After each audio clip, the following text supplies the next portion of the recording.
Dhaabbanni misooma mootummoota Baha Afrikaa hirmaachisummaa filannoo waliigalaa torbaffaa mirkaneessuuf hojiileen hojjetaman kan jajjabeeffamanii jedheeti jira. Iraan marii Ameerikaa waliin taasisaa jirtu cinatti buufataalee waraana Ameerikaa Kuweetii fi Bahreenitti argama dirooniidhaan haleeluun ishee gabaafame. Abbaan taayitaa to'annoo fi farra malaammaltummaa Saa'ud Arabiyaa baatii caamsaa keessa hojjettoota mootummaa 160 himannaa malaammaltummaan to'annoo jala oolchuu isaa beekse. Alburaan pirezidaantii Erdogan wajjin Ankarattis mari'atan itti jiru.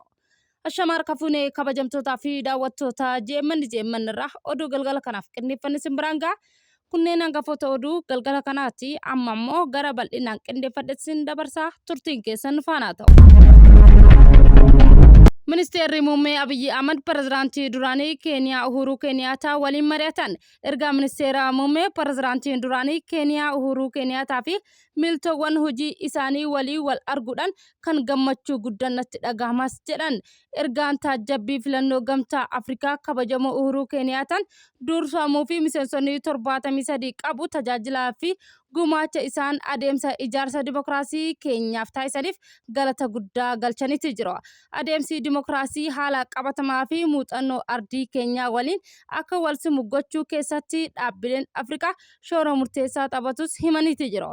Adeemsa filannoo keenyaa deeggaruuf guutuu biyyattiitti taajjabdoota bobbaasuudhaan carraaqqii daangaa hin qabne taasisuu fi beekamtii fi dinqisiifannaa kennaa bu'aa guutuu daawwachuu isaanii eeggameeti jira. Igaadiin filannoo marsaa torbaffaa Itoophiyaa ilaalchisee ibsaa baasetti jira. Dhaabbanni misooma mootummoota Baha Afrikaa hirmaachisummaa filannoo waliigalaa torbaffaa mirkaneessuuf hojiilee hojjetaman kan jajjabeeffaman jedhe. Taajjabdoonni gamtaa Afrikaa fi dhaabbanni misooma mootummoota Baha Afrikaa filannoo waliigalaa torbaffaa irratti hojii taajjabdummaa hojjetaa turuu ilaalchisee gabaasa marsaa jalqabaa dhiyeessetti jira.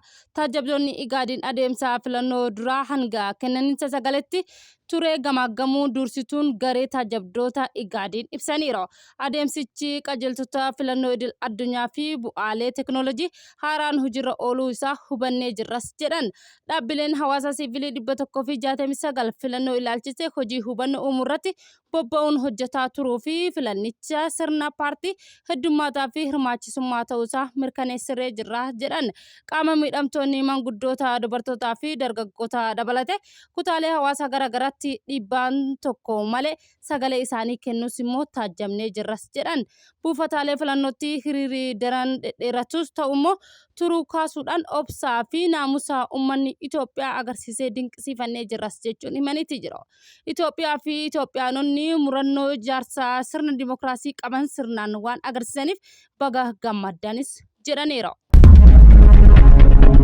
Iraan Kuweetii fi Bahreen irratti diroonii haleeluun ishee gabaafame. Iraan marii Ameerikaa waliin taasisaa jirtu cinatti buufataalee waraana Ameerikaa Kuweetii fi Bahreen irratti argaman dirooniin haleelte. Haleellaa Iraan buufataalee xiyyaara idil addunyaa Kuweet raawwatte kanaan immoo namoonni hedduun miidhamuu fi balalliinis addachitoon isaa gabaafameera. Haleellaa Iraan gamoo bakka tursiisaa imaltoota buufata xiyyaaraa irratti raawwatteen namootaa fi qabeenyaa irratti miidhaan olaanaa qaqqabu isaa dubbii himaa raayyaa ittisaa Kuweet Birgadir Jeneraal Saa'ud Abdul Aziz himanitti jiru. Akkasumas immoo Iraan waajjira muummee dooniiwwan Ameerikaa 5 fi Bahreen irratti argama misaa'elaan haleeluun eegaa warraaqsaa Iraan beekseeti jira. Haleellaan Iraan irratti raawwatamu kamiifuu immoo deebii kennamuuf immoo daran hamaa ta'uusaa warraaqsichi ibsa baaseeti jira. Ameerikaan gama isheetiin duula of tiksuu jedhuun odolaa fi Qaashim irratti dhiyeenya kana hulaa Hormuz irratti argamuun haleeluu ishee ibsameera. Kunis immoo ergaa marii waliigaltee dhukaasaa dhaabuu biyyoota lamaanii gidduutti eegalame haleellaa isa jalqabaa ta'uu isaa BBC'n gabaaseeti jira. Saudiin hojjettoota mootummaa malaamaltummaa shakkaman to'annoo jala oolchite. Abbaan taayitaa to'annoo fi farra malaamaltummaa Saudi Arabiyaa baatii caamsaa keessa hojjettoota mootummaa 160 himannaa malaamaltummaan to'annoo jala oolchuu isaa beekseera. Hidhamtoonni kunneen kan to'annoo jala oolan sakatta'insa walitti fufiinsa geggeeffameen qorannoo namoota shakkaman irratti geggeeffameen akkasumas immoo sarbamaa yakkaa fi bulchiinsa hedduu hordofee akka ta'es immoo gabaafameera. Ji'a darbe keessa yeroo hajjitti manneen qulqulluu fi bakka tajaajiltoota sakatta'insa gara 15,000 ta'uusaa dabalate hojjettoota mootummaa 2,000 fi 365 irratti sakatta'insi geggeessee turuu isaa ibseeti jira. Hordoffiiwwan kana keessatti hojjettoonni 480 taatan kana shakkaman qoratamanii 160 ammoo to'annoo jala oolchuu isaa himeeti jira. Namoota hidhaman kunneen hojjettoota ministeera bulchiinsaa magaalaa fi mana jireenyaa, ministeera barnootaa, ministeera fayyaa, ministeera dhimma islaamaa fi qajeelfamaa akkasumas immoo abbaa taayitaa zakaa gibiraa fi gumuruukaa dabalatee ta'us immoo himameeti jira.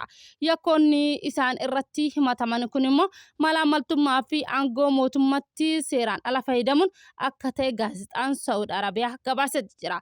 Odeessaa birootiin immoo Saawud Arabiyaan weerara waraanaa Israa'elii fi Libaanos irratti raawwatteen balaaleffatte. Saawud Arabiyaa weerara waraanaa Israa'elii fi Libaanos irratti raawwatame cimsite kan balaaleffatte yoo ta'u, mootummaan Saawud Arabiyaa weerara waraanaa Israa'el Libaanos keessatti seenuuf immoo abbaa biyyummaa ishee sarbuu isaa cimsee akka diduu fi ministeerri dhimma alaa Saa'udii beeksisee jira. Ministeerichi hawaasni addunyaa weerara deemaa jiru dhaabuuf immoo itti gaafatamummaa isaa akka ba'uu fi babal'inaan waraana Israa'el dachee Libaanos irratti raawwachaa jiru akka xumura argatus waamicha dhiyeesse. Saawud Arabiyaa waliigaltee idil addunyaa walii wal simuu mirga siyaasaa abbaa biyyummaa Libaanosii fi nagaa uummata ishee eeguun barbaachisaa ta'uu cimsitee ibsite. Mootummaan Libaanos naannoleen biyyattii hunda irratti aangoo fi to'annoo guutuu akka qabatuu fi waliigaltee taa'ee fi kabajuu isaa akka ta'e immoo ministeerri cimsee ibseeti jira. Dhumarratti mootummaan Saawud Arabiyaa murtee aangawoota Libaanos gosa meeshaa waraanaa hunda to'annoo mootummaa fi dhaabbilee nageenyaa seera qabeessa ta'een jala galchuuf immoo murteessaan hojiirra ooluu akka qabu agarsiiseeti jira. Tarkaanfii kun Libaanos keessatti nagaa fi tasgabbii warra ijaaruuf gumaacha guddaa akka qabus immoo ministeerichi ibseeti jira. Alburaan pirezidaantii Erdogan wajjin Ankaraatti marii gaggeessaniiru. Dura ta'aa mana marii ce'umsaa Suudaanii fi ajajaan olaanaa waraanaa biyyattii Abdul Fattah Alburaan pirezidaantii Turkii Recep Tayyip Erdogan wajjin kibxata darbee magaalaa Ankaraatti marii gaggeessaniiru. Ta'us immoo marii kana dursuu kan hin beeksifne yoo ta'u immoo gabaasni Suudaan Tirbuun wabeeffachuun akka ibsetti buraan gara Turkii kan imale guyyamaa sana yoo ta'u, biyya keessa ba'uu isaa immoo garuu miidiyaan mootummaa biyyattii durfame ummataaf immoo hin ibsine ta'uu isaa ibseeti jira.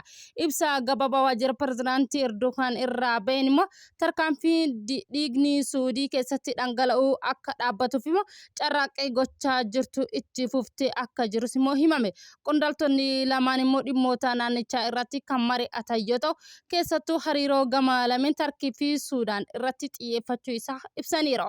Haaluma wal fakkaatu waajjirri miidiyaa mana maree olaanaa biyyattii walgahii kun hariiroo biyyoota lameenii cimsuuf immoo kan taasifamu ta'uu isaa mirkaneesseeti jira. Akka ibsa sanatti hooggantoonni lameen dameewwan hojii walta'iinsa jiran irratti deddeebi'anii ilaaluudhaan hariiroo isaanii daran babal'isuuf immoo faayidaa waloo uummata Suudaanii fi Turkii tajaajiluuf hariiroon isaanii caalatti babal'isuuf akka danda'an immoo irratti mari'ataniiru. Egaa kabajamtootaa fi daawwattoota JMN irraa oduun galgala kanaaf qindeeffannee kana fakkaata. Hangama waan nu daawwattanii nu hordoftaniif galata guddaa qabdan isiniin jecha galgala gaarii qabaadha. JMN subscribe, like, share gochuu yaada qabdan komentara nuu kaa'aa. Yeroo gaarii.